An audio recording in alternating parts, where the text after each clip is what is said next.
All right, good morning, everybody. And welcome to the first ever Broker Up with all the brokers up from Atlanta Communities.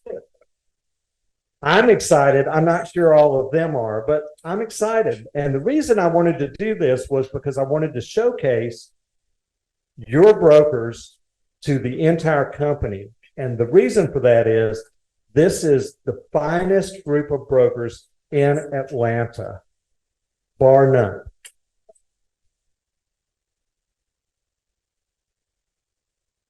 And it's time that everybody in the company knows who everybody is. So first thing I'm going to do is introduce Robert Williamson, who's the Vice President of Atlanta Communities.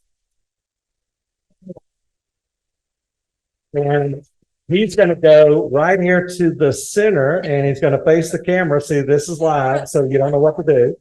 And he's going to say a couple words, and then we'll get started with the rest of it. Thanks, Mark. And I couldn't agree. This is the best brokerage group, broker management group in the city, in the state, maybe in the country. Maybe in the country. So I would challenge anybody to match them. It's incredible. Welcome everybody to the Woodstock office. I want to give a big shout out to Shawn, Peter, Carolyn, and Nikki for making this room look the way it does, for enabling us to be able to produce this and put it out to the whole company. And thank you guys for attending, reluctantly in some cases, but we appreciate it very much. And always, Mark, we appreciate you as well. Thank you. Thanks, Robert. So one of the first things we had to adjust to is doing it differently than the way I thought we were going to do it until last night about 8:20, I think, is when we discussed it.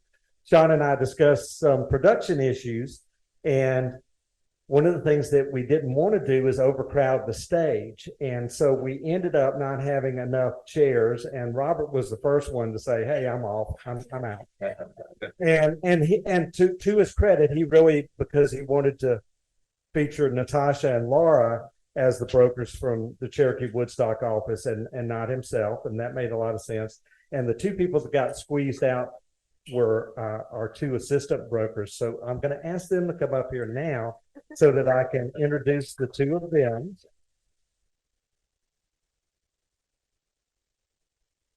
So this is Abby Hood from West Cobb. And how long have you been here now? 6 months. So she's been the assistant managing broker at our Atlanta Communities West Cobb, which is ATCM 04. And then Tony Howe is the assistant managing broker for Alpharetta, which is ATCM 06. And how long have you been here? Just over a year. So I wanted to give them their due because they drove all the way out here only to find out that they were like, yay, we don't have to be up there. So I'm making them be up here anyway, because this is about getting out of your comfort level, just like it is for any of the rest of us. So thank you both for being here. And thank you for all you do. And now we get to the fun part, because you may have heard the names, but you haven't been able to put a face with the names. So the first thing we're going to do is introduce everybody.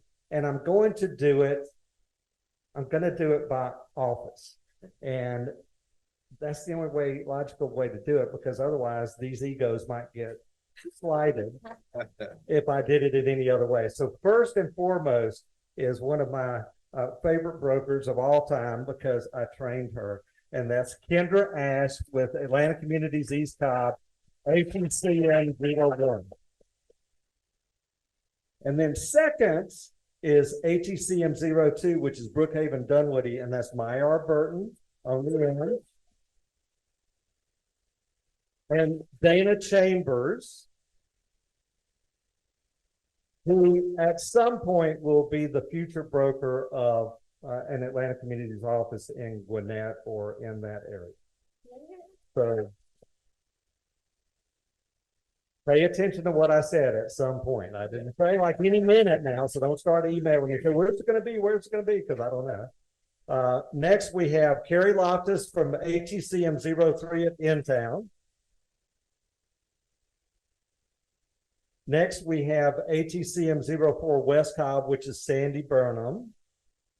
You can wait for a second. And then next is ATCM 05, which is Cherokee Woodstock, which is Natasha Rosecrans and Laura Martineau. And next is ATCM 06, which is Alpharetta, which is Julie Caracato. And last but not least, the reason that they're ATCM 07 is they were the last office we added, and that's Alex Bonds from Cartersville.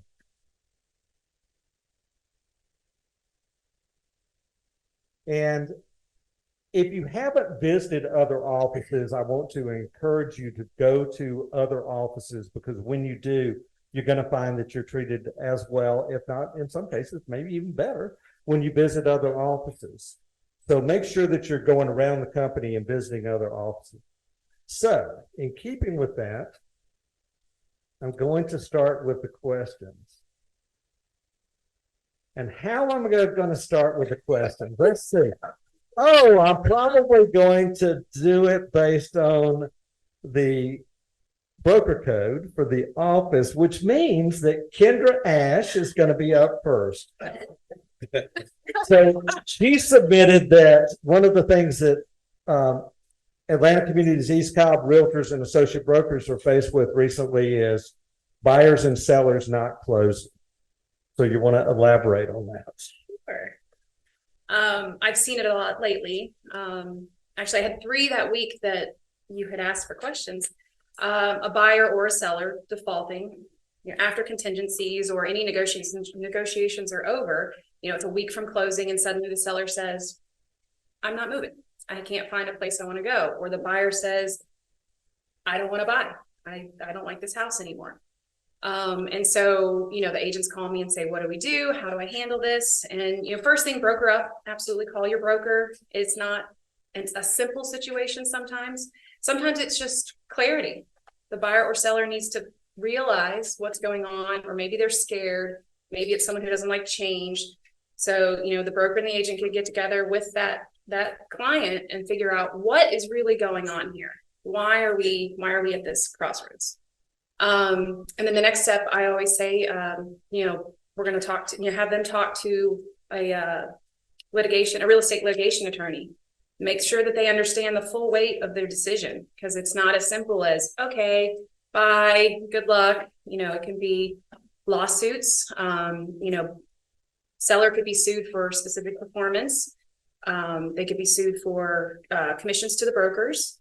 And though the contract states that the earnest money is the seller's liquidated damages, it doesn't mean an attorney won't take the case and go ahead and throw them in court and just have it become a nightmare for that buyer. So it's important to first understand your client and figure out what's going on, what's underlying, and then have them figure out what their legal rights are.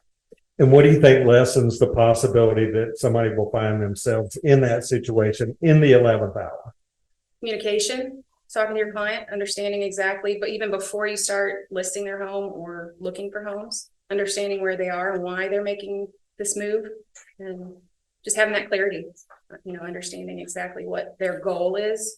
And if it's kind of wonky in the beginning, it could be a sign. Another thing would be, if it's something along the lines of, the buyer wants a certain thing, like to put a pool in, or, it could be something like that, where suddenly they realize they're not getting something they want in that property. So you need to understand exactly what they're looking for.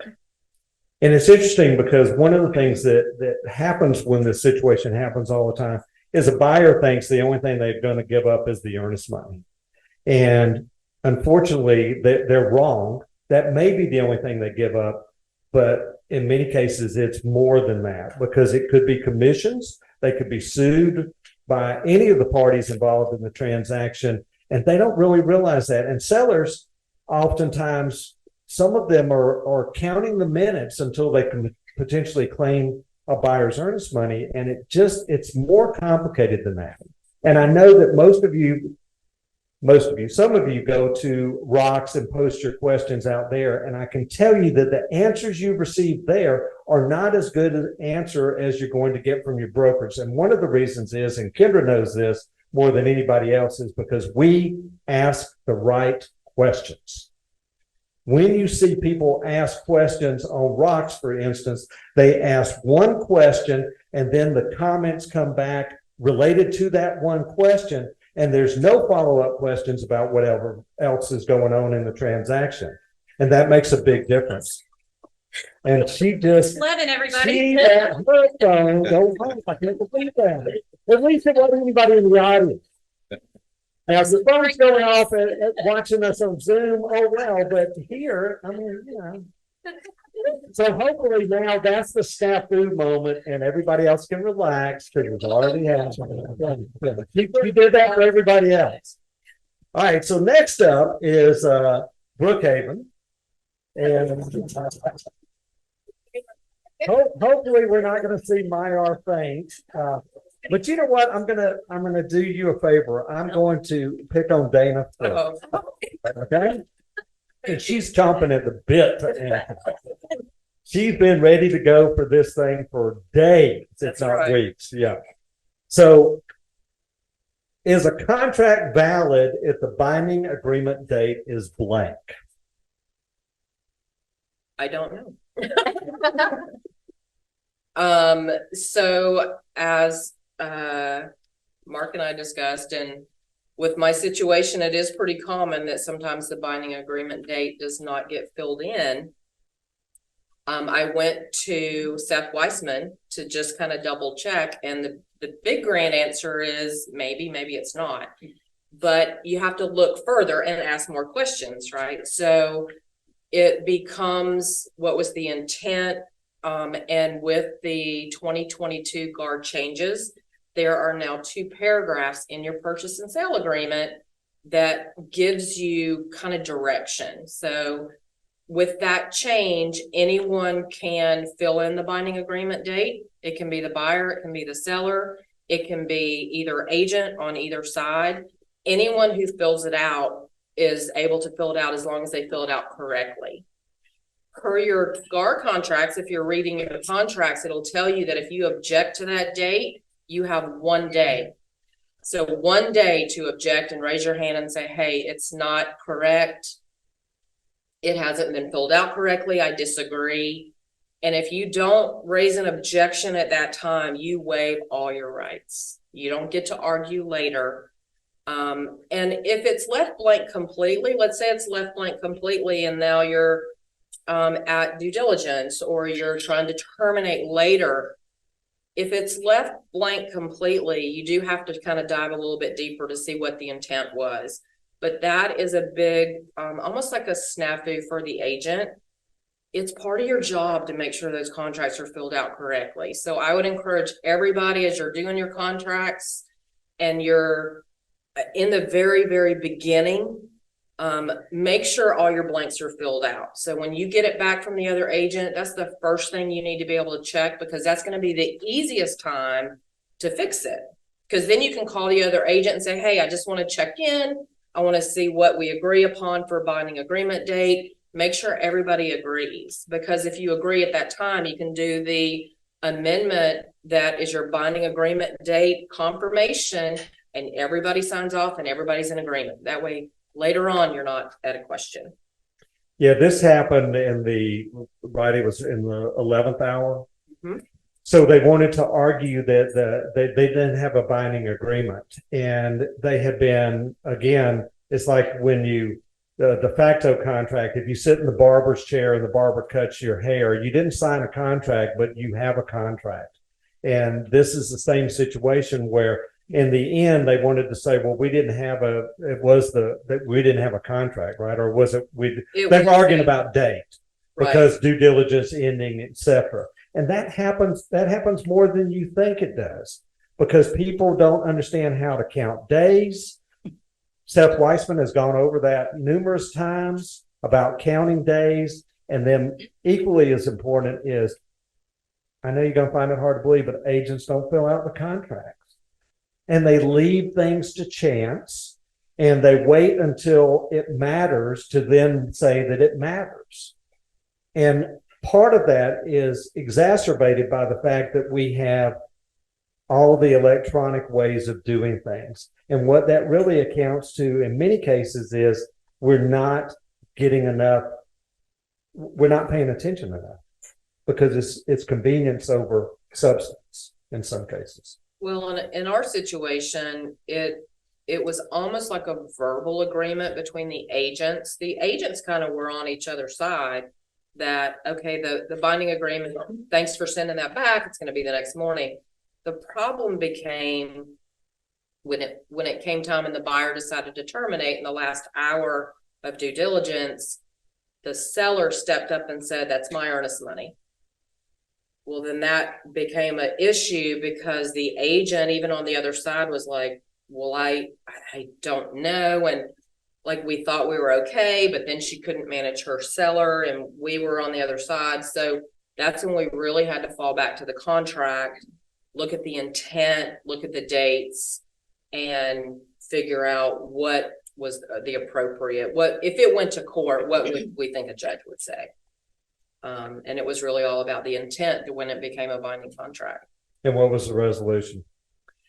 We actually did the 10-day letter to tell the seller that we were giving the earnest money to the buyer, that they terminated in an appropriate fashion under the dates. And really, we fell back on the verbiage in the contract. He only had 1 day to object. He missed that. He didn't object in the beginning. Everybody was fine till the last hour, which kind of plays into a big thing that we tease Mark about, that it's not a problem till it's a problem. And so we stood our ground, explained to the seller that he had every opportunity to object and waive that right. And he still threatened to sue, but we did give the money back, the earnest money, to the buyer. And so far, haven't heard back, haven't heard from him. So far, we haven't been served. So far, we haven't been served, but I think it just took a minute. And even the brokers on the other side knew the intent was there. We did everything correctly. It's just, it could have been so easily solved if the agents had gotten together in the beginning and just did the binding agreement GAR form that said, this is what we all agree on because this starts the date trail. Yeah, and it often happens when a contract is accepted late at night, so after working hours, and then the buyer typically doesn't want it to really be accepted until the next day because they've lost that whole day. So you've got to be sensitive to what causes the problem, because if you're sensitive to what causes the problem, you can figure out a way to avoid the problem. So in many cases, what we want to teach you is not how to resolve the problem. We want to teach you how not to have the problem, because that's the important part. Well, this one was, it was that situation that everything was really late at night, and actually the other agent that represented the seller, it was when all the storms blew through Atlanta and she didn't have power. So they were on the phone communicating and said, you know what, you're without power. Let's just do this in the morning. And it made perfect sense to everybody. It's just that the seller tried to leverage it to get money. That's what he did. Yeah. Did you want to say, can you not hold yourself back? I think he's going to jump off the stage in any second.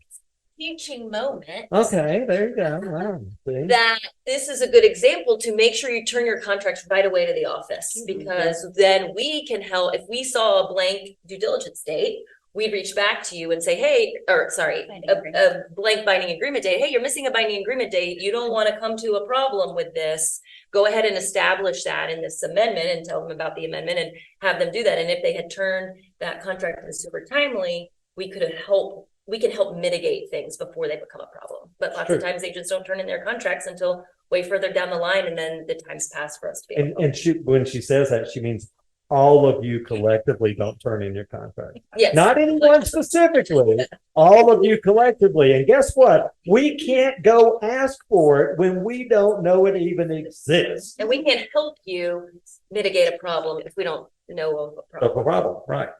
Right, until after it's a problem. And then it's a problem. Big problem. It's a problem. I mean, Yeah. You know. Okay. Myra has been over there studying her notes to make sure she's ready for this question. So tell us about real estate scams and how to spot and avoid them. Thank you, Mark. So I have these notes because I'm like a goldfish. Any Ted Lasso fans? So goldfish have a 10-second memory. I have a 10-second memory. I can't remember all these red flags. You sell and, yourself. You know, straight from memory. So bear with me. It's a long story, but I'm gonna make it very short. It's fine. Okay. You can talk away. The rest of them will appreciate you talking. Yeah. What I'm All right, so one of our agents, he subscribes to Realtor.com. He got a lead. This was your dream buyer. They wanted to put an all cash offer on a $1.5 million property, a quick closing, no inspection, even though the property was built in 1941. Oh my gosh, do you hear it? I'm losing my voice. The property was built in 1941. Because they weren't going to be in town to attend the inspection. No appraisal, and they knew exactly which property they wanted. Sounds great, right? Any red flags that you can think of right now? So there were several. They wanted to make the offer sight unseen. That's one. No inspection, even though the property was built in 1941. That's two. And no appraisal, and all cash for $1.5 million. It's not uncommon, it happens, but it just sounded to be too good to be true. But that wasn't all. Our agent was getting additional information, and he said, okay, in order to make our offer really great, and if you want to do it right now, I'm going to need a proof of source of funds and earnest money. The earnest money is typically anywhere between 1 to 2%. They said, nope, we want to put 10% down, which would be $159,000. So at that point, our agent, you know, his radar went off, and he was like, okay, maybe it's time for me to call Maya or Dana and kind of discuss this. So we talked about it, and I said, well, maybe just tell them to really put in a strong offer, go ahead and wire in the earnest money so we can have it as of the offer date, and it'll make your offer even stronger. So he goes and tells them just that. The next day, we get a FedEx package right here. This is why I'm not. This is the visual. Okay, yeah. Not- This is the visual storyteller. But we get a cashier's check for $159,000, despite us telling him that we wanted the wire. Okay, how many red flags are we at now? I don't know. So, red flag number 5. After we talked, because I talked to the agent, and I said, hey, we received the cashier's check. We really wanted it. We were expecting a wire. What's going on? So then he sent me a copy of the bank statement. The bank statement had $10 million in it. $10 million. This is when the red flags again went off. And I don't know about you guys, but I wouldn't have $10 million just sitting in a checking account, right? You would have it in some investments or whatnot. So we went into our curious mode. Get it? Yeah. So then we continued talking about it, and I called Greg and told him about sorry, I'm going off my notes, and I've lost my place. And yesterday I had a dream that Tony did this for me, so all right. So anyways, after that, I immediately called Mark, and I said, Mark, help, right? Because that's what I usually do. And Mark called Drew. So between the three of us, we kind of looked at the cashier's check. We noticed that authorized was spelt wrong. Another red flag. Right? Authorized was spelled wrong. And then Drew took it a step further and called the bank that issued the cashier's check, and they said it was fraudulent, right? So that was our way of knowing that, okay, this may not be a real buyer. Furthermore, our agent went to Bank of America. That's where the statement came in. And the statement, I was looking at it and I was like, wow, they love to Uber a lot. You know, if I had $10 million, I would have either a driver or, you know, rent a car or something. So then they Ubered a lot and they DoorDashed a lot. So he went to the bank to verify if this was a real person or, you know, a bank account. And again, it was fraudulent.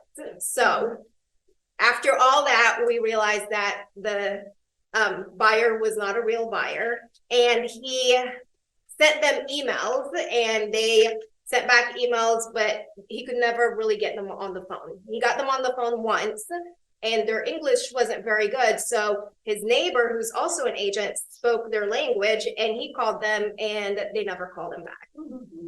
So you're probably thinking, why does this happen, right? What's the gain for the buyer? Well, there's two reasons. Buyers will do this to write offers so they can get signatures of the sellers and then copy it and do title fraud.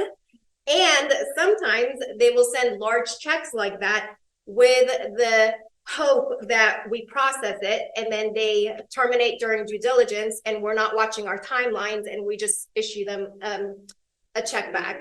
And this actually happened to me personally once upon a time. Brenda probably doesn't remember, but she was my broker back then, and it was my one and only time that I got a broker call on me. Can you believe it? The audacity. So my buyer had given me a $500. This is way back when I was a child. They gave me $500 cashier's check, and I did the same thing. I submitted it into the office. He terminated the next day. He really wanted that check. That's why he called Brenda, because I wasn't giving him the check. But then my financial person, our MCA at that time, just went ahead and issued it back. But later come to find out that it actually was a fraudulent check, and we lost $500. Yeah. So what's Sorry, the, no. Okay. So what's the moral of that a while back? So the moral of the story, always but call your broker when in doubt, and always stay curious. If y'all watch Broker Up, you'll know what I'm talking about. Ted Lasso. This is my Yeah, she's brown nosing again. But, our conversations are always as lively as she was right here. Only thing is, I can't see her notes through the phone, which I wish I could, because then she'd be like, well, it's right here in my notes. That's why I have to now realize that I need to be careful what I say to her, because she's probably making notes. sure.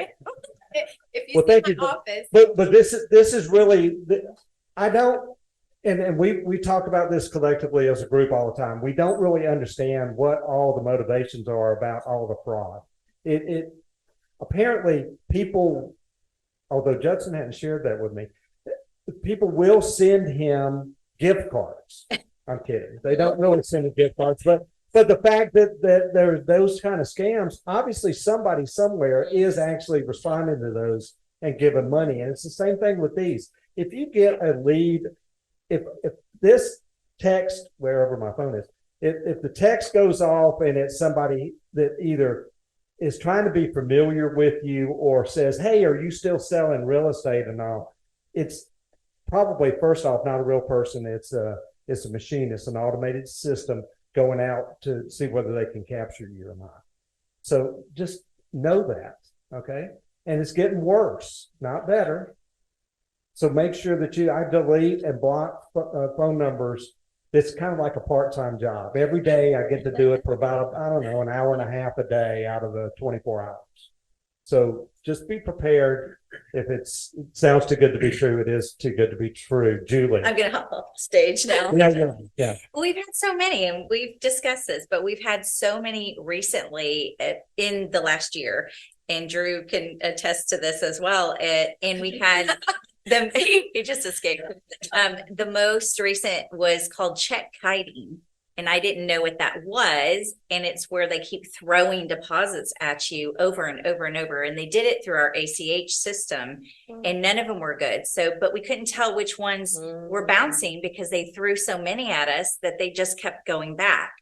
And so the agent was sure that this was going to close. Again, it was a high-end property. It was all the things that she just said. And so beware and be careful that you're not getting, I just need this to close, because this was kind of a very scary transaction, which we actually reported to the GBI. The guy had 79 charges of check fraud in the past. So we need to be careful. We need to be cautious, and we need to have our eyes wide open in all of these situations and not just think, oh, this is a great buyer. Who's not really a buyer. Right. Who's mythical, like a unicorn. Right. You know? So where do we go next? We go to in town and we go to Carrie Lawson. Yeah, let's get mine. She didn't faint, so we should all be grateful that she didn't faint. So next we're going to go to Carrie Loftus at In Town, and Carrie's going to share with us some answers to rental and property management questions, because we get those a lot. And every time the market shifts or makes a difference, makes a turn, we get people that think, oh, well, I'll get rich doing property management or doing rentals, etc. Carrie?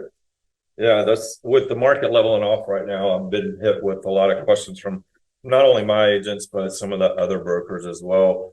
A little bit about my background. I purchased my first investment property when I was 27, and I'm now 57. I've since sold that, but I owned and managed my own properties before I ever got my license. And once I got my license, it changed the game big time as a licensee. But right now, with the market leveling off a little bit, we've got some clients that have bought a property and they're relocating. They may have bought the property in the last 2 or 3 years, or it might be an investor who is buying a property to flip and they've kind of got stuck with it because it's in an area that is still going through some regentrification and everything. So one thing that I always advise my agents when they come to me about this is, ask the questions like we've been talking about. Ask enough questions. Is the owner in a financial distress? What's the situation? Are they relocating? What's their intention with the property? Is this a short-term fix? Well, while the market, corrects itself, or is this going to be? Are they going to turn the property into a investment property? And if they are a first-time, are they a first-time landlord? Have they ever owned rental property before? And then go into all the different caveats of what they, as a owner or investment property owner, are going to incur with that. Do they have 3 to 6 months of reserves built on the side to help cover if they move up? If the property's got a mortgage on it, if they move a tenant in there, if the tenant quits paying rent, do they have enough, backlog of funds to help pay the mortgage while they, go through the eviction process and everything like that?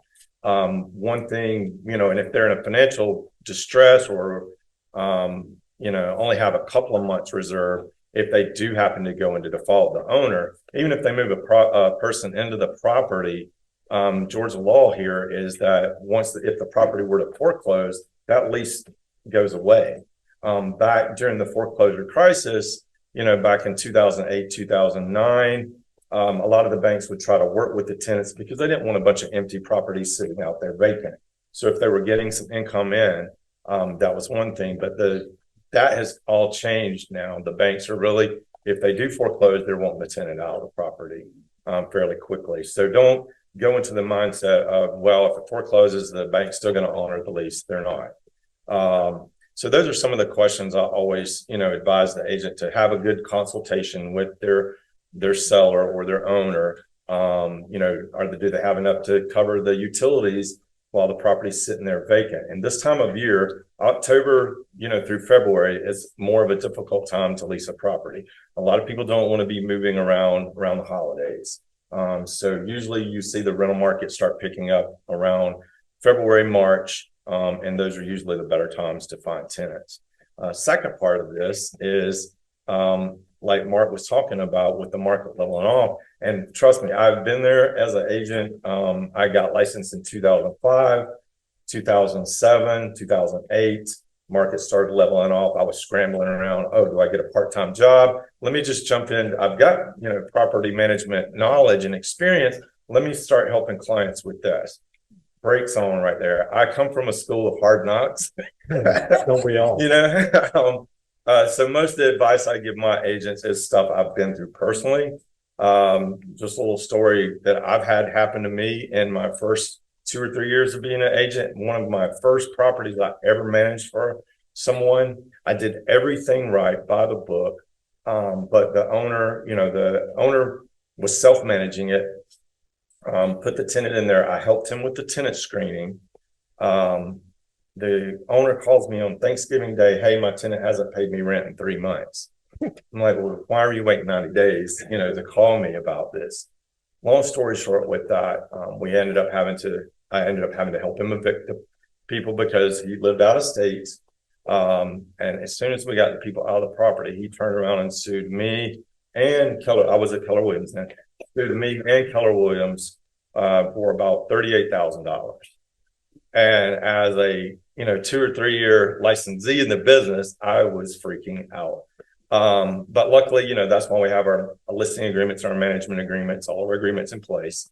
The commission, the liability wasn't any more than the commission I had made. And luckily, this property was $2,500 a month. But I learned from the school of hard knocks on that. So if you're an agent who the business is, slowed down for you a little bit and you're thinking, well, I'll do this as a way to get some extra income, think long and hard about it. Talk to one of the brokers about it. I have a lot of the brokers call me all the time about rental questions and the property management questions. If you're listing the property to lease and the owner's going to self-manage it, that's one thing. There's pros and cons to that. The good thing is you're leasing it, you're getting a commission. The cons to it are if it's a owner that lives out of state, like my situation was, they want to self-manage it until things go wrong. And then they kind of suck you back into it as the agent. If you get other situations I see come up a lot of times is if the owner becomes non-responsive to, repair issues or things going on with the property, they're going to reach back out to you, the agent who had it listed. So there's a lot of times you're going to get sucked back into that. And the second part of that is if you are considering doing property management as a way to supplement your business, I would advise you to broker up, number one, and take some training. Get as much of the CE on property management as you can. Things like fair housing, take training on ADA, the Americans with Disability Act, what's the other one? Service animals, service animals and emotional support animals. I don't know, you as agents, you probably get solicitations from Kathy McDaniel every once in a while about some of her CE classes. Years ago, every once in a while, she still does it. She had a 12-hour CE pack of courses that were specifically for property management. Another thing is to join an organization called NARPM. It's the National Association of Rental Property Managers. And there's a national chapter, and then there's an Atlanta chapter as well. And one of our own agents, Tal Kramer, is the current president of that. But I would encourage you, if you're going to look at property management as another avenue of your business, to get the training on that, join NARPM, an organization like NARPM. The dues are only $295 a year, which is a write-off. But they offer different CE credits and different classes. They've got one coming up on property maintenance. It's a 6-hour CE class. It's coming up here pretty soon. But I would encourage you to do that. And then as licensees who own your own rental properties, this is where it was. When I became an agent, the light bulb went off. Like, oh man, I'm doing this. I'm gonna have to do this different. And then when I got my associate broker's license, that's when it really scared me. I was like, whoa, I really need to do this different. And about that time, I sold my rental properties because I didn't want the liability. I didn't want the exposure there. Because, property management and leasing is one of the most litigious aspects of our business, even though you try to do the right thing. And in my situation where I was sued, I did everything right. That the owner was in such a rush to lease the property and get the mortgage payment covered. I told him that I couldn't verify the tenant's job. Tenant supposedly was going to work with Goldman Sachs, sent me the job letter and everything. I couldn't verify it. And I told the owner I couldn't verify it, but the owner still wanted to move forward with the lease. So, they used that one thing to come back and try to sue over that. But I would encourage you to, look at those things. And on your personal properties, if you're renting them. One thing I see agents do a lot of times, especially in the days now, we have a cash app like Venmo and Zelle. You know, they want to collect the rents via Venmo or Zelle or the security deposits. No, security deposits, you know, especially if you're an agent owner, the security deposits need to be in a trust or escrow account that is registered with the real estate commission. So if you are accepting a security deposit via Zelle or Venmo, question there, is it going in, are those funds being, you know, transferred to one of your personal accounts? And if it is, even though you know, I've had an agent before who's had that happen. They've had the security deposit sent to their Zelle account. They immediately go and get a cashier's check or a money order and bring to the office, you know, for Atlantic Communities.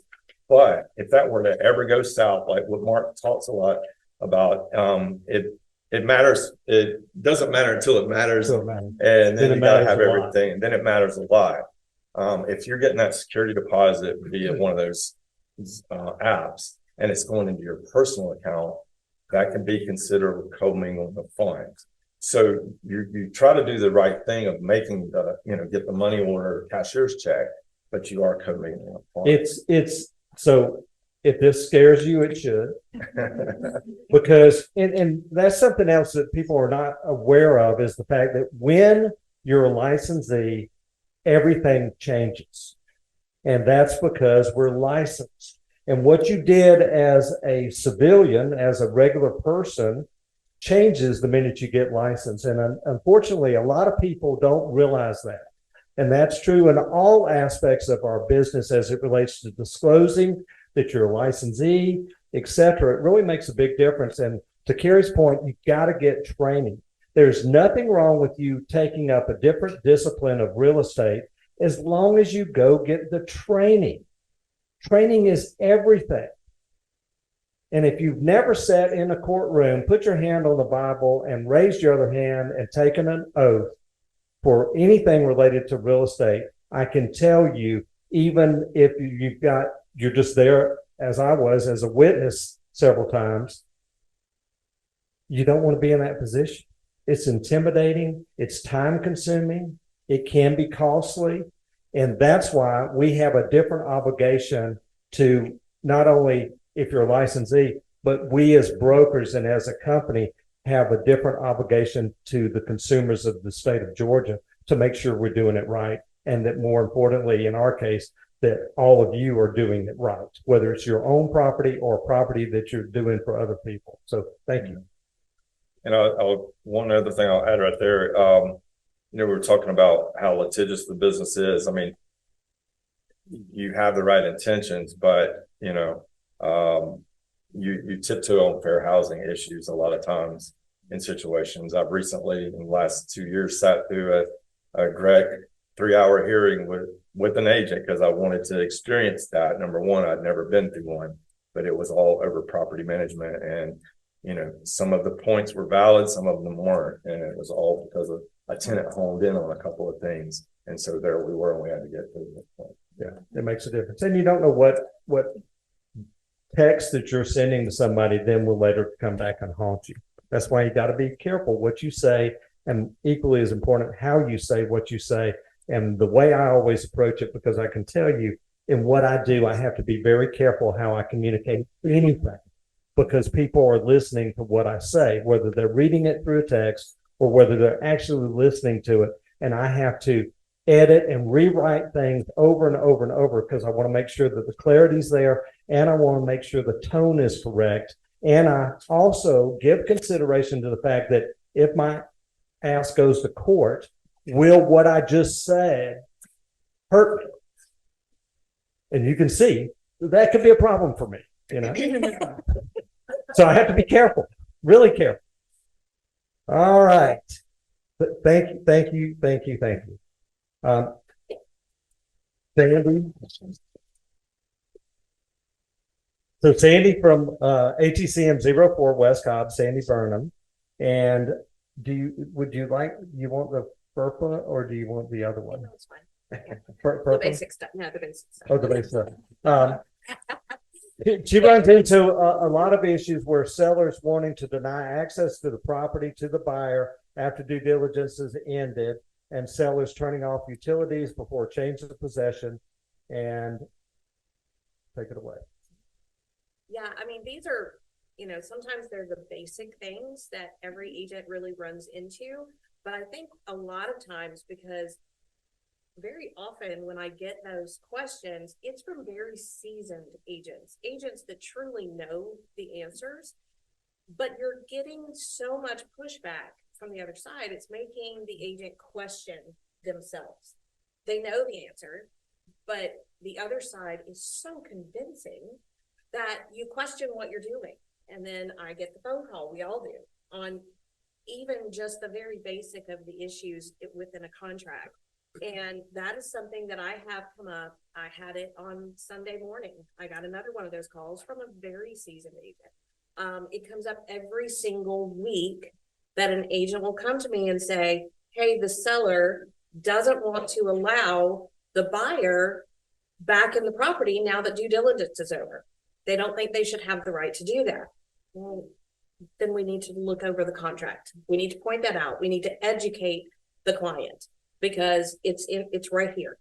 And so we go over that because in GAR, I think it was the 22, it was either 21 or 22, they made it even more clear because it's always said that, but they, sometimes the words are a little gray and you're not 100% certain. So they made it incredibly clear now in the contracts. The buyer's representatives, their contractors, basically anyone they want to bring in to the property, they have that right all the way through the date of closing. And another part that I get is when a seller has possession after closing, because that has been going on a lot. Not my favorite. My first response to that question is please say no, don't do it. But it happens. So they need to understand it doesn't stop with closing. At that point, that seller is now a tenant.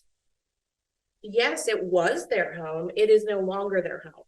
The buyer and anyone they want to bring in has a right with notice. Everybody has to give notice for these appointments, but they have a right to enter that property. And they went so far as to put time frames in the forms, in the temporary occupancy forms that tell them the hours they're even allowed to come in and out of the property. Again, with notice, and utilities.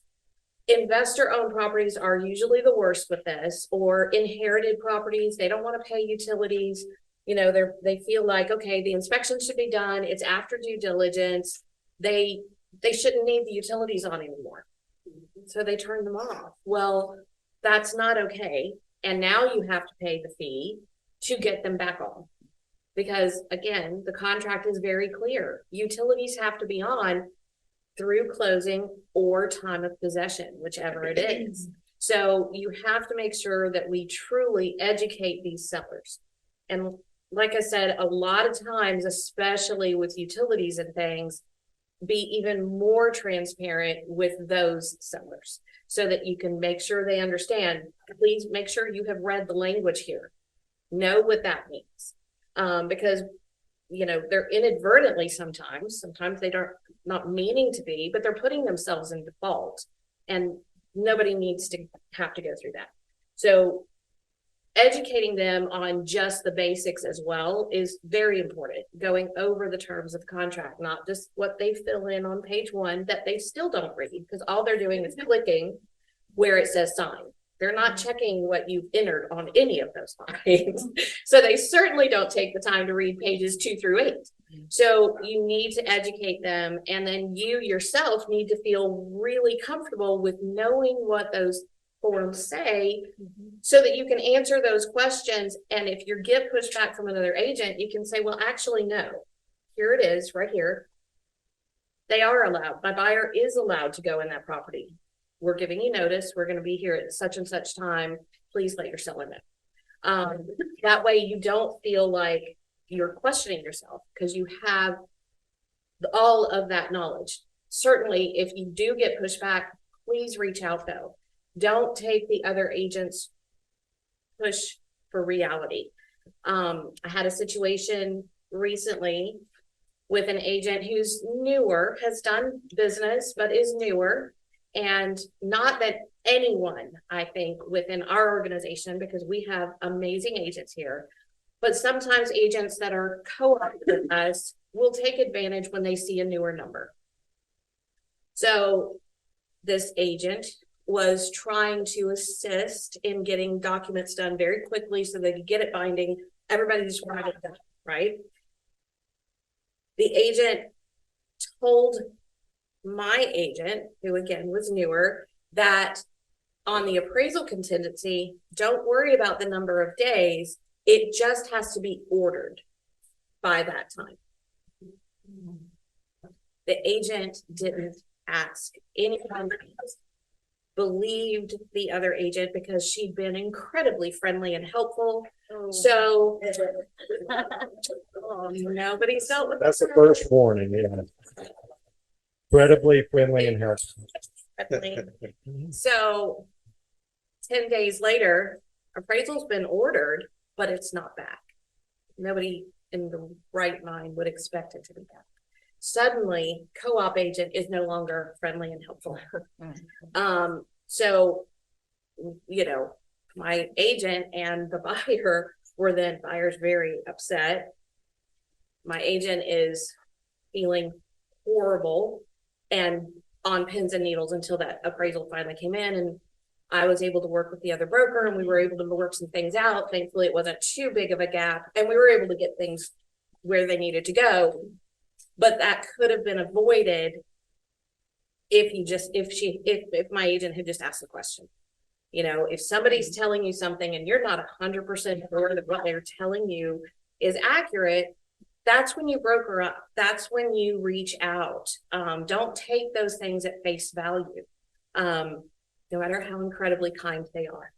All right, so that brings up a point about brokering up. So one of the things that you need to understand is the reason that we say that over and over and over again is for some reason that's unknown to me, people oftentimes won't do that. How many times do you guys get calls where you belittle the person that's calling you and chastise them for calling and bothering you? I do. Well, there's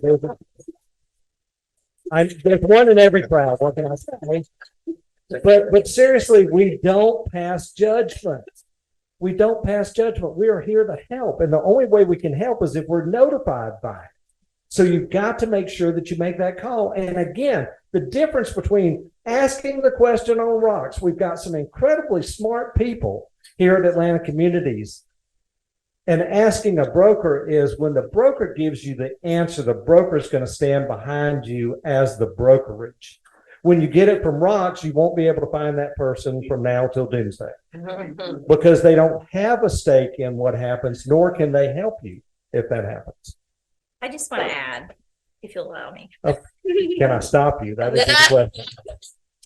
I think that's a really good point. You say that, and a lot of agents feel like they're bothering us, or they feel like it's too minute of an issue like that, and they don't want to bother us. Sure. But the difference, it doesn't mean that this group is smarter than anybody else. We've done business or we've done things, but we see a lot more than you see in however many transactions you do. We're seeing thousands of transactions. So I think that's the difference is the value of what we see versus what you see is there. So definitely don't feel like you're interrupting, or unless I'm with my grandbabies. Yeah, my husband gets tickled because we'll be in the car because it's on the weekends or after hours and we're going at whatever.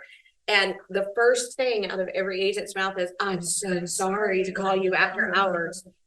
And I always try, you're not bothering me. If I hadn't wanted to do this, we wouldn't have signed up for this. We wouldn't still be sitting in these security. Maybe just Say you called me after hours. yeah. And she does say that, and she's right, you know. But the point of all this is that oftentimes when you hear these stories, one of the things you can learn from it is how to avoid the problem in the first place. If you're showing a vacant property that's owned by somebody that's not living in the property, that should be a red flag that if you're representing the buyer, that those utilities could get snapped off any second, before due diligence, after due diligence, at any other time, because there's nobody living there. So the person that owns the property is looking to save a couple of bucks. So again, try to figure out things that may happen so that you can avoid them happening in the future. And that's one of the things that I think the brokers excel at, is educating you, not only giving you the answer and the peace of mind you need today, but the education you need in the long term, and how you look at things and how you change your perception and your perspective on how to do business going forward. So that brings us up. Thank you. Thank you, Sam. That brings us up to Cherokee Woodstock, HECM 05, and Natasha and Laura. And when you talk to them, sometimes they almost talk in unison. So I'm going to put the question out there. Like complimentary. Complimentary. I'm sorry. You see, I even get the terminology wrong. So I'm going to put the question out there. How do you establish boundaries and expectations on commission or commission rebates when working with very close friends and family members? These conversations are important to have upfront in order to avoid negative impacts to the relationship that money can create. And I think Laura wants to start this one off. Should we tell on ourselves first? Did we think we were going to be answering these questions, or did we think Mark? Oh, was no, gonna be no, no. answering them? Oh, yeah, we didn't know. Yeah. Didn't have all these papers. The deadline 1 o'clock today, people. And we're working on something else. We're like, no, we better do that right. Yeah, so all you have papers, this is off the cuff. That's Well, it should be. Yeah. All my stuff is off the cuff. Um, Go ahead, Laura. okay. So, and the questions we posed were things that we were actively discussing in that moment, frankly. And I think sometimes and I'm going to speak personally because this is a personal situation. But I've had it happen with agents in the past. I've talked agents through this in the past. But it has hit very close to home in the past couple of weeks. And so it's important to share, I think. I think sometimes, and like I said, I'm speaking for me, sometimes we as agents devalue our services, right? We devalue how powerful our brain is in terms of what we do, right? And especially when that comes to our friends and our family. And everybody runs their own business, and everybody is entitled to charge their friends and family whatever they deem necessary or fair, or whatever word you want to say. I have a particular friend who I've been friends with since high school, and when her and her husband went to first buy a home, I did not charge them anything. Let me take that back. I rebated 100%, and this is probably 8 years ago now, 7 or 8 years ago, 100% of that buyer's commission back to them. And it almost felt like, and in that moment, it felt really good that suddenly I had this $15,000 that I could gift, right, to my very, very, very best friend to help them get into this home, right? That was real live money, $15,000 that they didn't have before, that I'm like, this is my best friend. It was fun showing them all these houses. It's fun. I'd be talking to her 3 times a day anyway. I might as well be talking about what I love, which is real estate. Like, it didn't feel like work, right? And so it almost felt like I was taking something from them by being paid this commission. So, but in retrospect, it felt the right thing to do. So anyway, that's what I did. They continue to sell and buy properties for the rest of these next 8 years with just the assumption that I either list and sell their house for them for free, or I rebate 100% of the commission back to them. And it's, as you can imagine, 6 transactions transpired over those years through investment properties they had or homes they were buying and selling. And it became a lot of work. And I became more and more frustrated over not the money, but just lack of respect for what I do for a living, right? And frankly, that I feel I'm very, very good at it. And so it really just was hurtful in some ways. And it was also just, Started building resentment. yes, it was just unfair. So anyway, in the very last deal that they were buying this investment piece of land, and I wanted to be paid on that one, and said as much, and it has since ruined our friendship.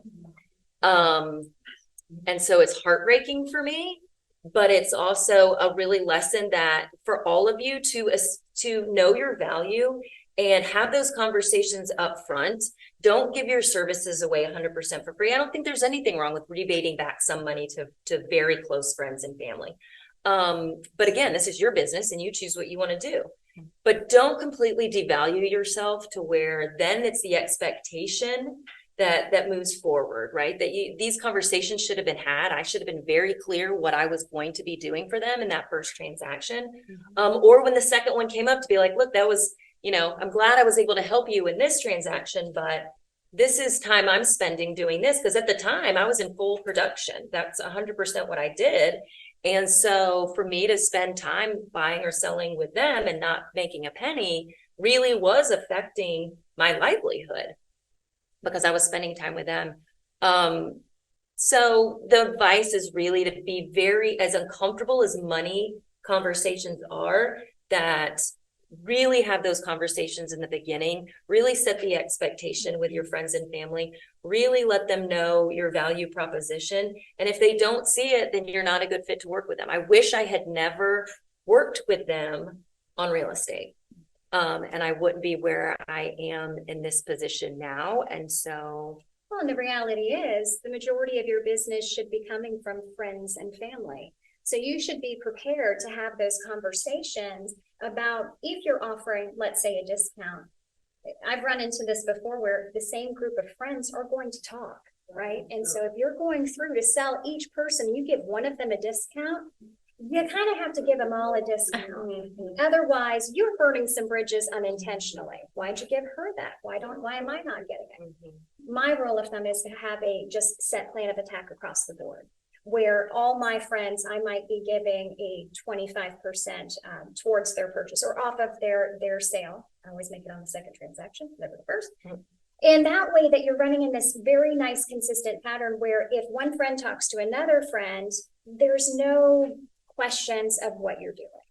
And have a policy. And stick to it. And do it from the beginning. And then that way you never run into that. Because if you help one person out, somehow it's going to get out there. There's also things you got to worry about with fair housing, right? Fair housing, what we do for one, we're supposed to do for all. So you want to make sure that if it's friends, we have some agents who do, I love the programs where they'll do military. Maybe they'll contribute for people who work in the service industry, or firefighters, people who work, teachers, things like that. And they create a policy in place so that when somebody comes to them and let's say they're not a teacher, they don't fall in their program, they're not offering the same exact thing. They want to make sure that they're being fair to what that program is so that they're not violating fair housing by giving to one but not giving to another. They have that same policy for their service industry. It's their giving back. Some people call it their pillar programs. And I think that just being consistent with what you decide up front is so important. My friends, you got to get comfortable with the conversation, because that's what it's awkward. And you got to have the conversation. Yes. And So you can't assume that they're going to know what you want to do and that they're going to be comfortable with what you're going to do without having the conversation. And unfortunately, when we start talking about money, when I was in production, if they were a family member, I charged them more than I would a regular person.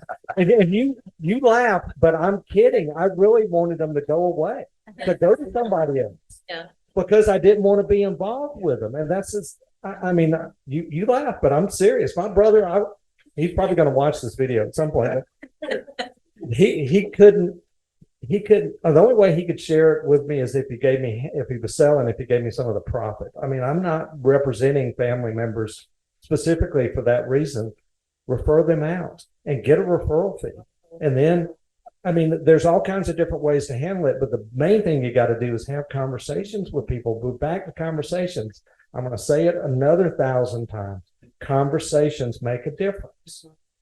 Not text, not email, but actual conversation. Setting the expectation. Yes. And that's really where I feel that all over $12,000.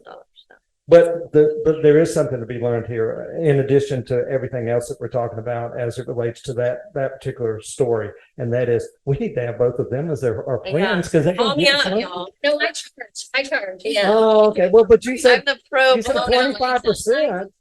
Yeah, that's awesome. So we can go buy some properties and they'll gift us back some of the commission. Awesome. I know. Thank you. Thank you. Thank you. Y'all are so generous. We're the only industry that people assume that. Yes. Yeah. If your brother was a doctor, you're not going to see him and they're not charging you. If they're an attorney, they're not performing legal action and not charging you. It's funny that we're one of the only industries that people assume because you're related, you're just gonna be zero. That's true. That And is true. That is a good point. That's a very Business good point. owners too, Right. so it's- When using someone to show property on your behalf, how do you set proper expectations of what the agent will and will not discuss with the clients?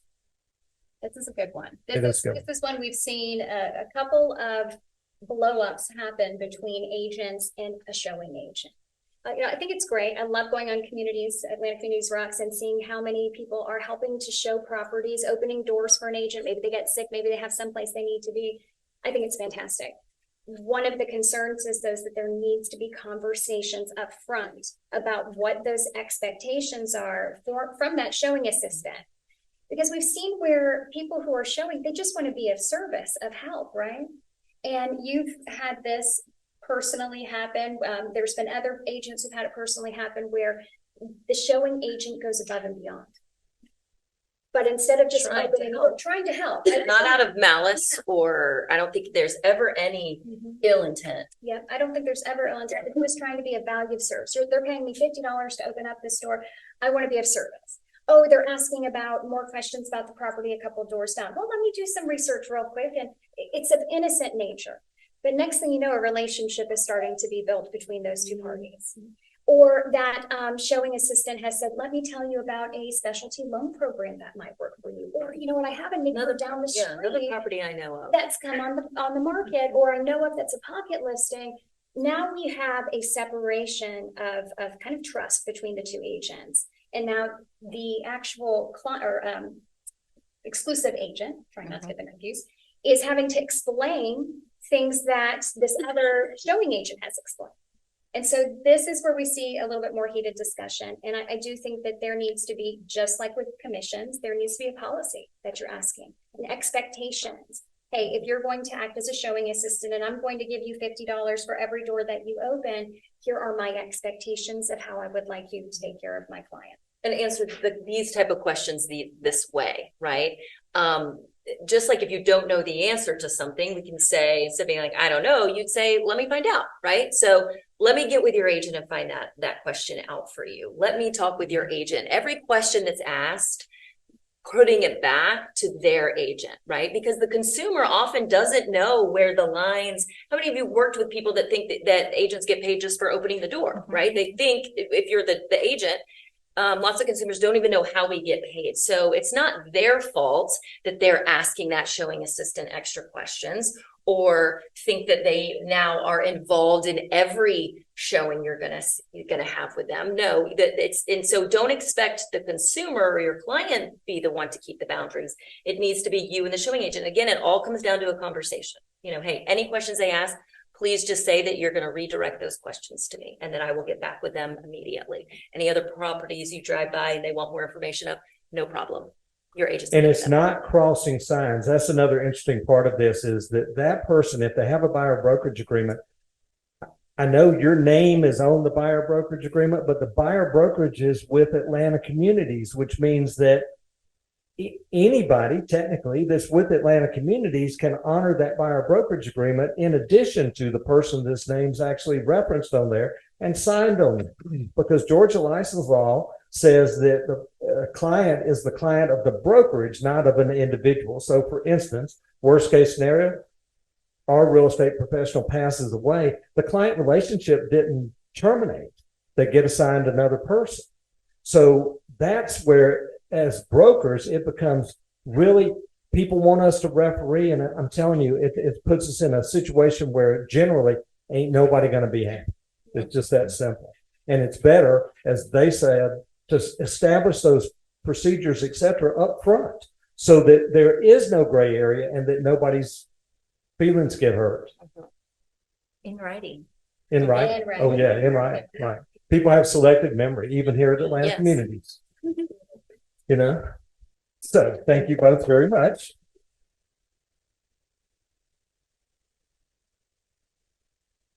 See, I put my glasses in my hand and they didn't know where they were.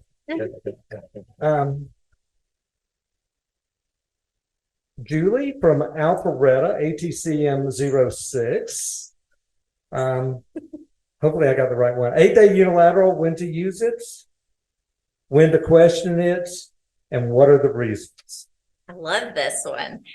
And you know what I love is we get this question after the closing. And the next day, somebody gave me an 8-day unilateral extension.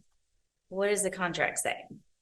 When can you execute an 8-day unilateral extension? And it is on the day of closing or before, right? Not the day after closing. So when we get the call, it's the day after closing or it's next week. Well, it was supposed to close last Friday. So we've had these issues several times.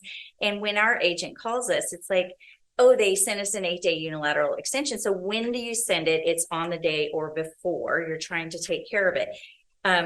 I was told, I will not bring names, but it is in my notes, but I left them over there. You are brave. I'm brave. I took them out the notes. So I was told by 2 brokers and a closing attorney, not one of ours, that it was illegal for me as the broker to question the 8-day unilateral extension. So is that true? So I went straight to the source, which was Seth Wiseman, and I asked my question, and it is not illegal for us to question the 8-day. So be wise in what you're trying to do. So we represented the seller in this situation and had a backup offer. It was in that time period. And the buyer, for whatever reason, could not. And by the way, the lender didn't answer the phone, right? And so when I talked to our agent after the fact, I said, did you ever get in touch with the lender? No. Before the contract was executed, did you ever have a conversation with them? I had texted him, emailed him, tried to call, no response from the lender. What we were looking for was now, should we continue or should we go with our backup offer? Because we actually have the right to do that in this space because you didn't execute this. And what they were trying to say was, we sent you 8-day unilateral extension, so you just have to accept it because it's unilateral. You don't have the right to question it. What does the contract say about the reasons to use an 8-day unilateral extension? And on the seller side, it's super simple. It's title issues or brokers help me. Lender issues. Title issues. Title issues. Right. So it's super simple. And on the buyer side, it's the lender's not prepared yet. But why are they not prepared? And there is exclusion language, which is right here, but I don't have my papers because I don't want me to use my papers. Fault to the buyer. At no fault to the buyer is the exact wording that our GAR forms say. So how do I know if the lender's not talking to me if it was the fault of the buyer, right? We need to have a conversation with the lender. And this closing attorney shoots back at me, and she was privy to all of this. I probably didn't behave as nicely as I should. Not again. It is life. I have to be careful. She tells me that we have no authorization to talk to the lender. So, and I think it was Sandy was saying some people will tell you things and then the agent questions themselves and then they call us. And so we're to be your grounding person. We're to help you to say, no, this is what the contract says. I love Mark always says, go back to the 4 corners of the contract. Just go back to it. Because what it says is that on the loan contingency form, if it was a conventional loan contingency, I believe it's under number 11, but I'm not positive. And it says we are authorized, the broker, the seller, we have the right to talk to the lender and gain information from them. So if we have the right to do that, I want to talk to the lender. I want to find out, did the buyer stall because we had a text message that said they never turned in their paperwork? Why do we all of a sudden need an additional source of funds after the closing? I don't understand. I'm seeking to understand, and I'm not understanding. Very curious. And I'm not getting the Not answers. judgmental. And honestly, I was being attacked in these emails, completely attacked. Basically, shut up. Do not say another word. We are going to push this 8-day unilateral.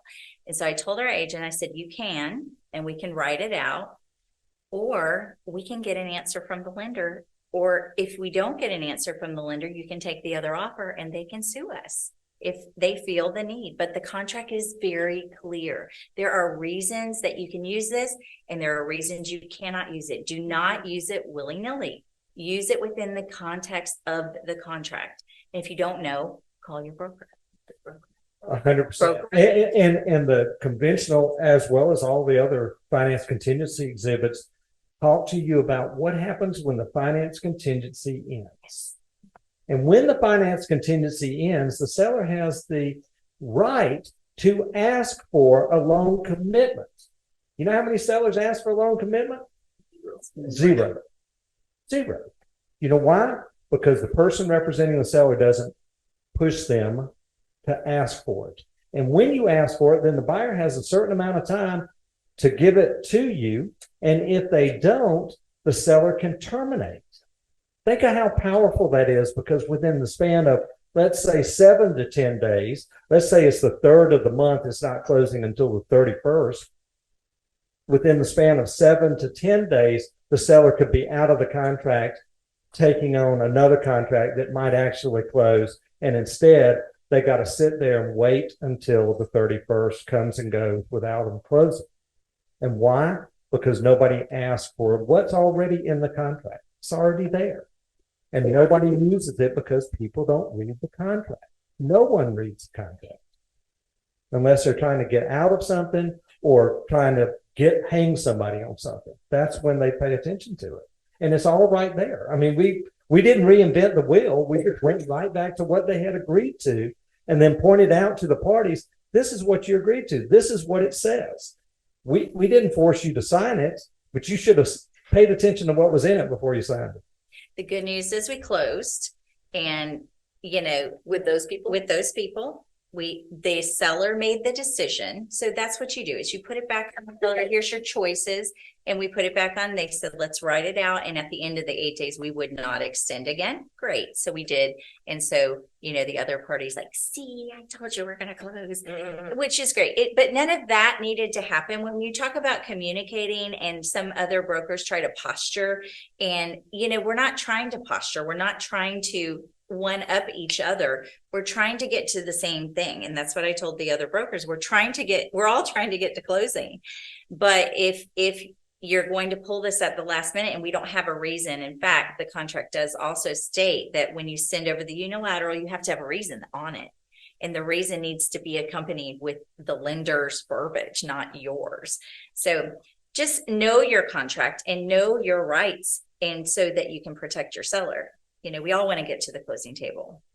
And the same holds true on the flip side of that, which is if you're representing the buyer, make sure you're paying attention to what the contract says, and the buyer is performing the same way you would want the buyer to perform if you were representing the seller. There's it's interesting because the contract in and of itself gives you a roadmap to follow, and yet so many people don't follow the roadmap. It's as if once it's signed, it's like, okay, well, we're going to close. And sadly, that's not the case. So thank you very much, Judy.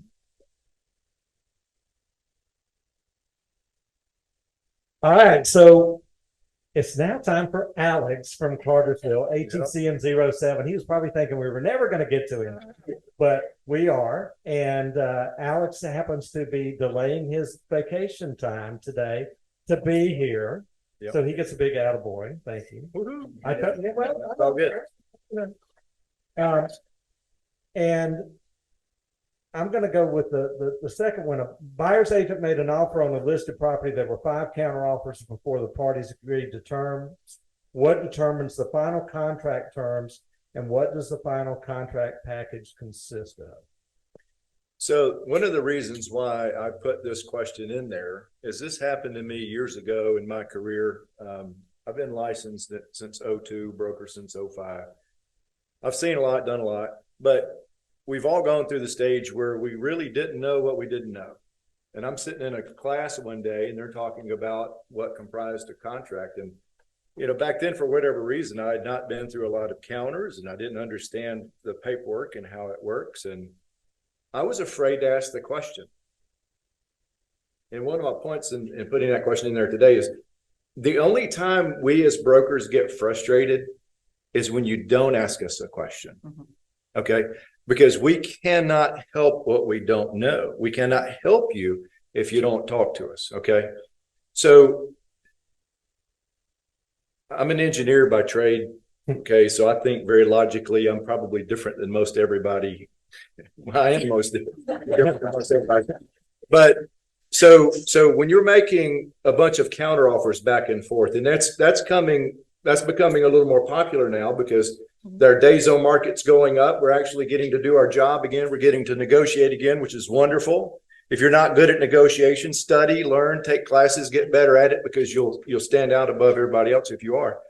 But you're going back and forth, and the easy answer to the question is what comprises the final documents. It's the original purchase and sale, all the exhibits, unsigned by the buyer, right? Signed by the seller, and then the very last counter offer, signed by all parties. So whatever the last counter offer contradicts in the purchase and sale, that's what you're settling on. So it's important to pay attention to the details. So let's say, for example, there's been 5 counter offers back and forth, and counter offers 2, 3, and 4 cause the seller to leave the refrigerator with the buyer. It's a done deal. Everybody agreed to it. No sweat, no problem. Counter offer number 6, the last one, they forgot to put that line in there. It closes and the refrigerator's gone. Whose fault is it? It's whoever's responsible for putting that in there or not putting it in there. Okay. Or not checking it. Not checking it. So again, the last counter offers 2 through 5 are irrelevant. You can shred them. You can throw them away. They're irrelevant. They mean nothing to the contract. It's counter offer number 6 and the original purchase and sale. Whatever the counter offer contradicts from the original offer, that constitutes the final contract that everyone has agreed to.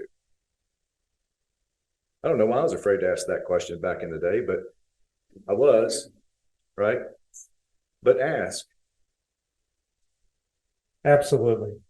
Well, I have a- Yes, ma'am. What about the exhibits? Do we have to sign the exhibit? Well, that's a great question. And this lovely lady behind me and I have had this discussion before, and she corrected me because she's awesome. The answer is no, you do not have to sign the exhibits because in the counter offer language in the body of the contract, it says by signing this, I am agreeing to what's on this counter offer and any exhibits. It's as if I'm signing those. All that language is in there. Here's just interestingly enough, for those of you who have met Tanya Kelly, she's still an agent with me, but she's not the assistant broker anymore. We talked about this meeting and said, what are the questions we get most often? And we don't necessarily have a most often asked question to share, but what we did determine is that 90% of the time, and y'all correct me if I'm wrong on this math, 90% of the time, the answers to most questions is in the body of the contract in the legal jargon. It's like 98. It's already, it's what? 98%. It's already there. So, but we don't mind helping you find it and showing it to you. Please just ask. That's the point. See, there's a little known misconception, and that is that for some reason, agents think that we were born innately knowing all this stuff. And the truth is, we read the contract. It was novel. That's the secret. Because I have sent, because I get to be whatever they want to say about me, I get to be the person, the last call. And I'll say, What does the contract say? What did they agree to? I need to see the specific contract and see everything that they agreed to, because that's what determines the fate of what we're talking about, is those last things. So I can't tell all of you how important that is for all of us, that you read the contract and that you know what it says. And when something comes up, that you go back to that contract to make sure that it was covered or wasn't covered. And if it wasn't covered, then, we can help you figure out what to do then. But if it's covered, we can also help you point that out as well. So it makes a big difference. So I cannot believe how long or how quick, whichever way you want to look at it, the hour and a half went. They all survived. Nobody passed out.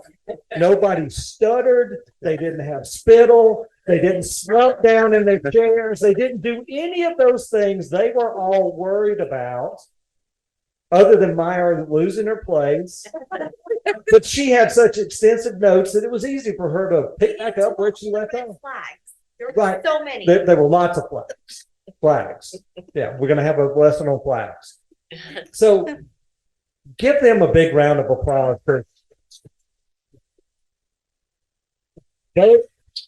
They were so reluctant that I asked Alex, I said, I can't believe you're here if you're on vacation. And I said, you could have excused yourself out of it. And yet he didn't. So he didn't call and broke her up, apparently.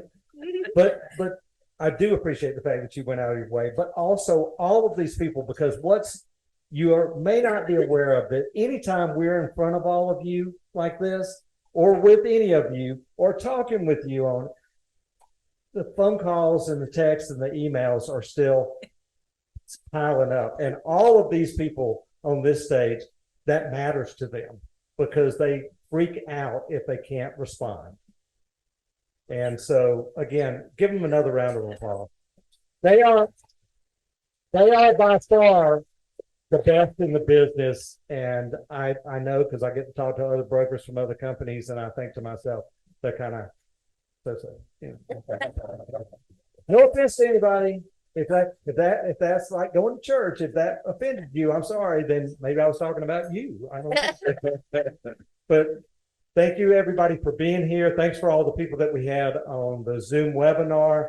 We really appreciate it. Hopefully this is something that other people that weren't able to be here will go back and watch, and you can help spread that word and ask your colleagues, did you watch it? And if not, maybe you'll encourage them to watch it too.